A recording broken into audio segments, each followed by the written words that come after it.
All these years later, a team of scientists are still working to make positive DNA matches. Some of the scientists were just toddlers at the time of the attacks, but one was standing next to the South Tower when it collapsed. And 24 years later, he's still trying to provide closure for hundreds of families. And the rumbling, it was the loudest, most violent time of my life.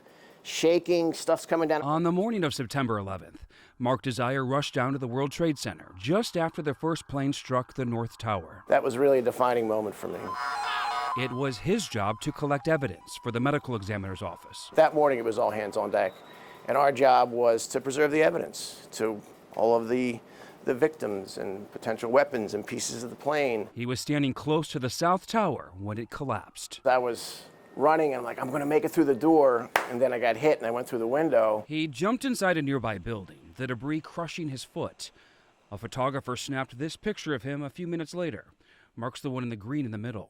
You can see the North Tower behind him, just minutes away from collapsing. So to think about it, if you didn't hop into that building at least halfway, you might not be here today to do this work. I would absolutely be dead. He still works for the medical examiner's office today, but in a new role. He's part of a team that works inside this lab, helping to identify the remains of 9/11 victims. The families, if it's a first-time identification, are kind of surprised that this process is still going on, that we haven't given up. It's the largest forensic investigation in U.S. history, one that started shortly after the towers fell.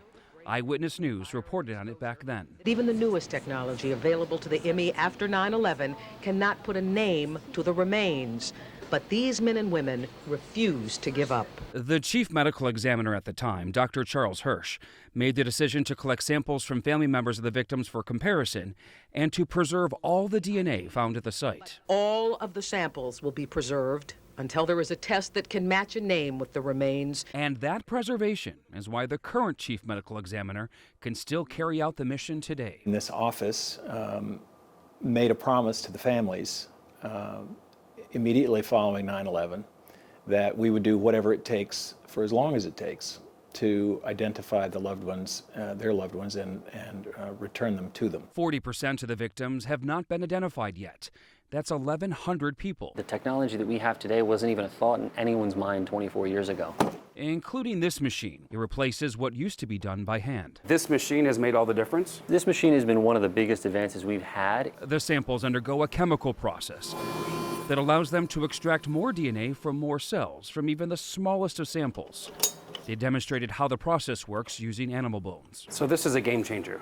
Absolutely. And they're reaching back out to families, asking for new comparison DNA samples. Individuals were infants in 2001 or 2, and now they're adults and feel that they want their samples to be tested in helping identifications. Some of the samples retrieved from the wreckage are so small, they're waiting for even more advancements before testing them again. If we have a bone that is only 1 to 2 grams, we would only have, in theory, 1 chance left. So then the decision can be difficult. The work here won't stop until they can't test anymore. It's not about getting positive results. It's about giving families closure. This will go on. This mission will continue. I can tell you the scientists working on it, they were just kids back then. That commitment is as great today as it was in 2001. Not all the families want to be notified about a positive identification. It can be painful and difficult. An anthropologist works with each of the families to update their notification statuses, which could be changed at any time. Reporting in Lower Manhattan, Dan Crowell, Channel 7, Eyewitness News.